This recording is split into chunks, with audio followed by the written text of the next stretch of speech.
Nominato il responsabile della Democrazia Cristiana per il Dipartimento dell'Emigrazione è l'avvocato Alilis Imaman, nominato dal commissario regionale onorevole Totò Cuffaro. Sono orgoglioso di far parte di questo gruppo che ci vedrà impegnati in probanti sfide.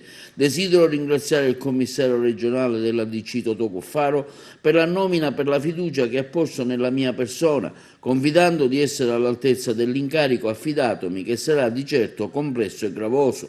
Sono felice di mettermi a disposizione su un tema così complesso che mi sta molto a cuore.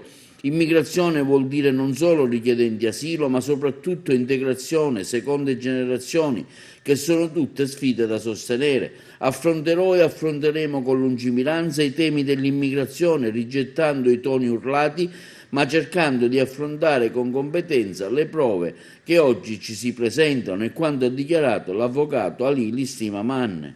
Nella primavera del 2017 l'avvocato Imaman fu in corsa anche per un posto al Consiglio Comunale di Palermo con il Movimento 5 Stelle, ma abbandonò la lista pentastellata non risparmiando critica al movimento sul programma. Era il periodo in cui i 5 Stelle era portato dal candidato di sindaco Ugo Forello, anche lui avvocato, che poi abbandonò i 5 Stelle per la frattura sorta sui temi dell'immigrazione, nata proprio dalla scelta dei vertici di stringere un patto di governo con la Lega. Pochi mesi dopo Imaman tentò anche la nomination a candidato governatore per il Movimento 5 Stelle, ma le regionali segnarono la ricandidatura di Giancarlo Cancellieri, mentre la corsa per uno scranno a Sala d'Ercole nel collegio di Palermo si fermò a soli 1572 voti.